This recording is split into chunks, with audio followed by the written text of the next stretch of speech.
Les han bombardeado durante más de un año, les han matado, han destruido sus casas, se les ha negado lo más básico para sobrevivir. Ahora una tregua les da una oportunidad, mientras la geopolítica decide qué va a ser de ellos. Soy Juan Luis Sánchez. Hoy en Un Tema al Día, ¿a dónde va el pueblo palestino?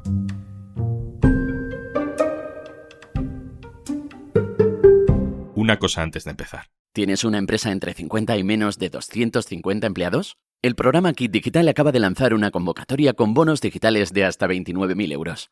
Te cuento más al final del episodio. La tregua entre Israel y Palestina ha tenido su primera gran consecuencia, su primera gran foto.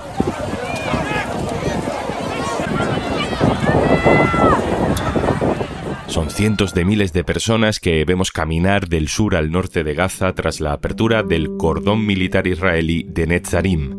Lo hacen como pueden, cargados con lo poco que les queda, con niños, algunos van en sillas de ruedas. Vuelven a buscar un hogar que quizá ya no encuentren como lo dejaron. A lo mejor ni está. Ellos al menos pueden volver. Hay más de 47.000 personas asesinadas por los bombardeos que ya no pueden. Una de las personas que ha sobrevivido durante todo este tiempo es Kayed, con el que ya hemos hablado varias veces en este podcast. Le hemos pedido que nos envíe una nueva nota de voz contándonos cómo se encuentra, dónde está, cómo ve lo que está pasando ahora que hay un alto el fuego entre Israel y Hamas. Ya al cabo de una semana del alto de fuego, se han parado las bombas, pero ha empezado otra etapa de la guerra para recuperar nuestra vida normal y corriente. Yo, por ejemplo, ahora estoy en una casa de un amigo, acaba de llegar del sur, y yo tengo que buscarme cuanto antes un piso, cualquier lugar para estar con mi familia. Tenemos la ropa que llevamos encima.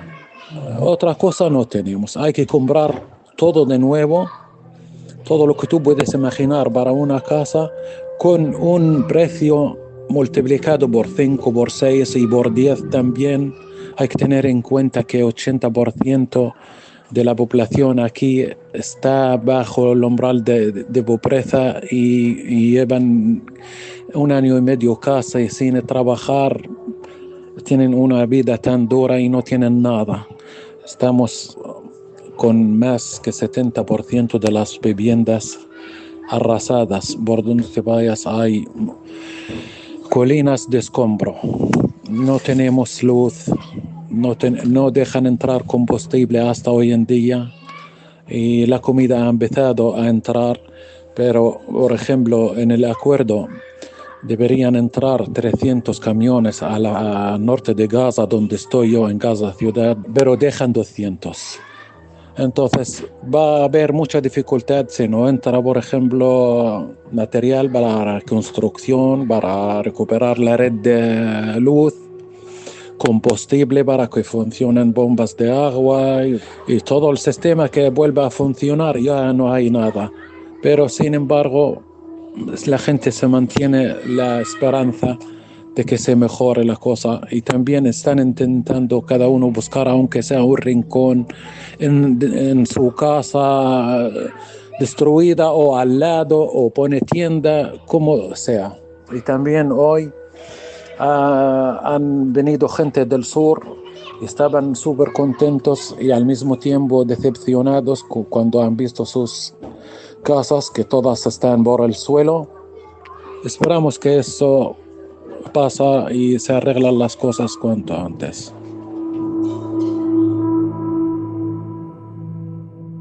Mi compañero Javier Biosca ha estado hace unos días en Israel y en Palestina, y a esas sensaciones nos queremos acercar hoy para entender un poco mejor lo que está pasando. Javier Biosca, hola.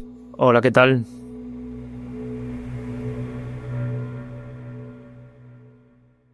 Estabas allí cuando entró en vigor el alto el fuego. ¿Qué te encontraste? ¿Cómo viste reaccionar a la gente?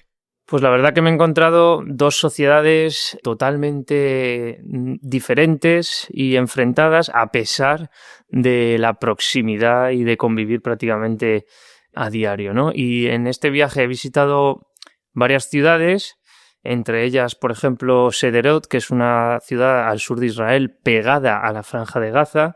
en el que se nota mucho más esa tensión y esa paranoia y están un poco, por así decirlo, obsesionados con destruir a Hamás y con continuar la guerra, lo que supone una oposición al alto al fuego.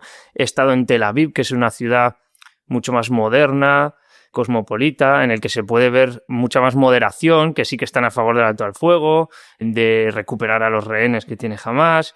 Luego en Jerusalén es donde más conviven ciudadanos palestinos o árabes e israelíes y se nota un poco ese enfrentamiento y ese odio con cualquier persona que hables. Por supuesto, en los asentamientos que también he estado, que son comunidades totalmente cerradas en las que solo viven israelíes y esas sí que son sociedades que viven al margen de todo lo que está ocurriendo ahí fuera.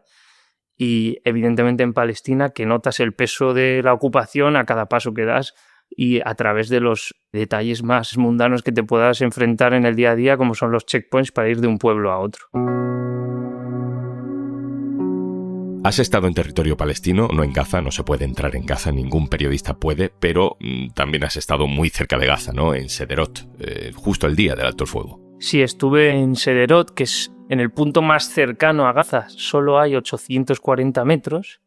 La llaman la ciudad de los cohetes porque ha sufrido muchos ataques de Hamás y en ese sentido tiene mucho más odio. Ni siquiera mencionan la cifra de civiles fallecidos en Gaza o los 50.000 muertos que hay en la franja. Y de hecho tienen una pequeña colina que es un mirador que da a la franja y que ellos mismos han llamado el mirador de los héroes, en la que muchos de sus ciudadanos van ahí a tomarse un picnic o a tomar algo mientras veían caer las bombas sobre la franja durante todos estos meses, ¿no? Allí estuvimos el primer día del alto al fuego para ver si se cumplía. Y si el alto el fuego entraba en vigor a las 8:30 de la mañana, a mí me despertaron los bombazos de Israel sobre la franja a las 6:30 y pude contar alrededor de 30 bombas, ¿no? Y durante esas horas también escuchamos y vimos las bombas y las columnas de humo sobre el norte de la franja, e incluso en ese mirador hay unos prismáticos que, pagando 5 shekels, que son alrededor de €1 y pico, puedes ver la absoluta destrucción al otro lado, a escasos metros de la frontera, ¿no? Y fue bastante impactante, la verdad.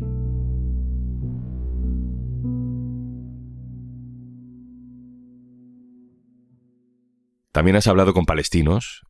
¿Qué dicen? ¿Qué te han contado? Bueno, como decías, en la franja de Gaza, que es la zona golpeada por la guerra, no se puede entrar, pero sí que hemos estado en Cisjordania, que es el otro territorio palestino, ¿no? Durante esta semana pues hemos hablado con muchas personas, entre ellas, por ejemplo, una familia que tiene a su hijo de 15 años detenido en una cárcel israelí y que está esperando y que sueña con que el nombre de su hijo aparezca en las listas de prisioneros palestinos que serán liberados a cambio de los rehenes, ¿no? Es un chaval que fue detenido con 14 años, que lleva 5 meses en la cárcel, que no conocen los cargos porque hay una figura legal en Israel que es la detención administrativa. Y es que el ejército te detiene, declara secreto el caso y encima puede ser prorrogado indefinidamente de 6 meses en 6 meses. También hemos hablado, por ejemplo, con un palestino con tierras entre unas colonias y Jerusalén, y el proyecto de Israel es unir Jerusalén con esas colonias, y justo en el medio están sus tierras, ¿no? Su finca, su parcela. Los colonos israelíes han invadido sus tierras, están construyendo e incluso han puesto una barrera para que nadie entre, y fuimos a esas tierras y vimos a los colonos trabajando allí. Cuando nos vieron, subieron corriendo a por nosotros y tuvimos que salir corriendo. Luego la razón de todo esto es, en cierta medida, esa detención administrativa, porque cuando el ejército se presenta, cuando se produce un conflicto entre los colonos y el legítimo propietario de esas tierras palestinas, pues el ejército suele detener a los palestinos, y entonces es doblemente cruel tener que ir a tus tierras, ver que las están ocupando y tener que salir corriendo de los que están ocupando ilegalmente tus propiedades. Esta tregua, Javi, pasa, entre otras cosas, por el intercambio de presos y rehenes. Cuéntanos cómo funciona eso, de qué cifras estamos hablando, cómo va ese intercambio entre Israel y Hamás. Bueno, el acuerdo alto al fuego se estructura en varias fases, ¿no? Y en esta primera fase lo que hay acordado es que Hamás liberará a 33 rehenes, de los cuales sabemos hace poco que 25 de ellos están vivos y 8 están muertos, ¿no? Aún quedarán muchos rehenes, cerca de 90 seguirán en manos de Hamás, ¿no? Y luego Israel, por su parte, liberará a casi 2.000 presos palestinos, que más de la mitad teóricamente han sido detenidos en la Franja de Gaza y no tienen nada que ver con los ataques del 7 de octubre, ¿no? Aparte de esos 1.000, Israel ha publicado una lista, de momento, de 733 presos palestinos que tienen las cárceles de Israel y que serán liberados, y entre ellos hay desde menores en detención administrativa sin cargos conocidos a personas condenadas a cadena perpetua por ataques contra ciudadanos israelíes, ¿no? De momento, en estas 2 semanas que llevamos de acuerdo, se han liberado a 7 rehenes en manos de Hamás y Israel ha liberado alrededor de casi 300 presos palestinos. Estos intercambios se producen semana a semana, es decir, si el alto el fuego se cumple a finales de semana, cada parte libera a sus rehenes o presos, ¿no? Y esto se alargará durante 6 semanas y entonces entrará el momento más difícil, que será la negociación de la segunda fase, que tiene por objetivo el final de la guerra y la liberación total de los rehenes.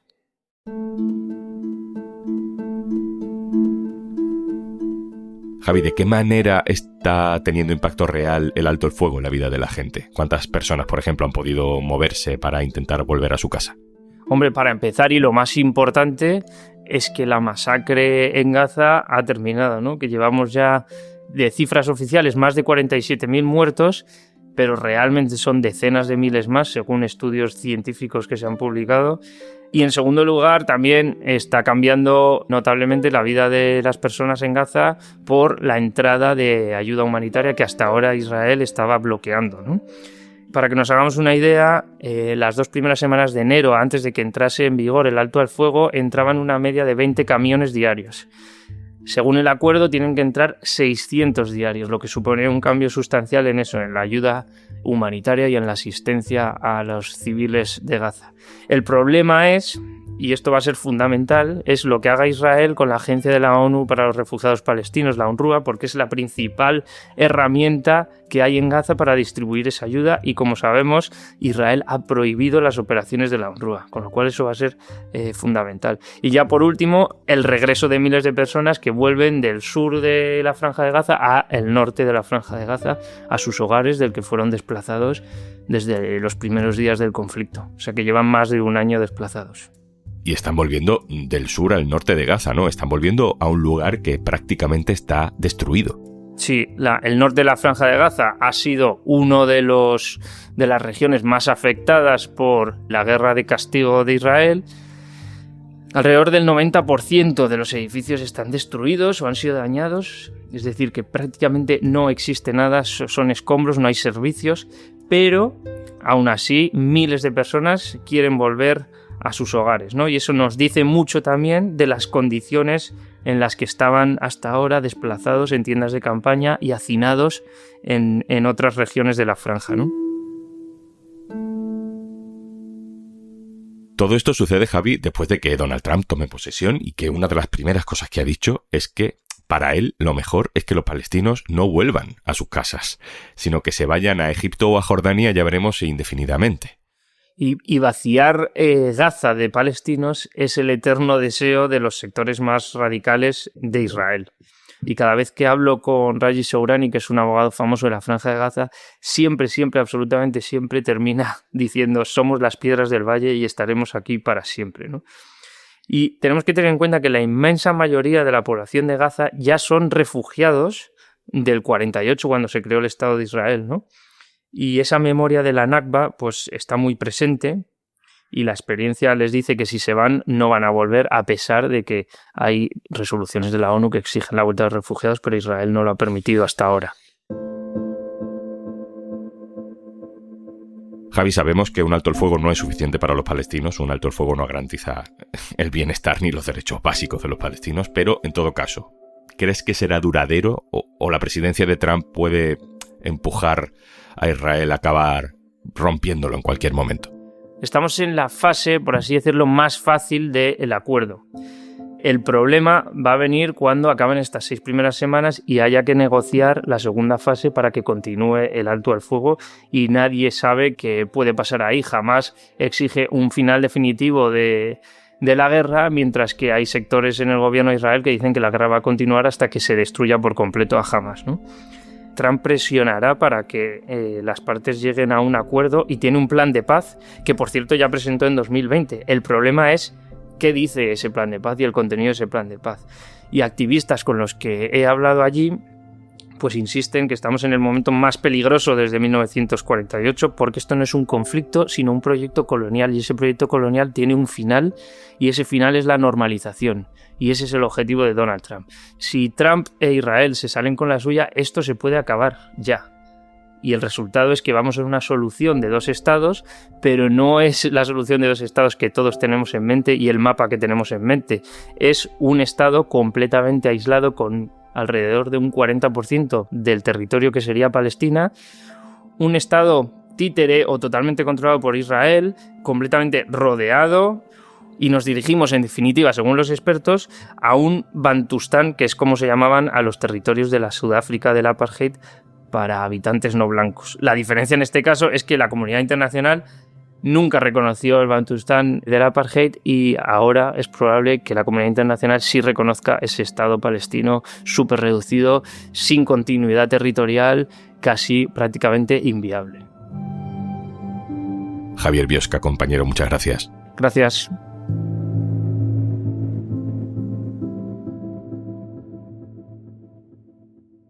Y antes de marcharnos...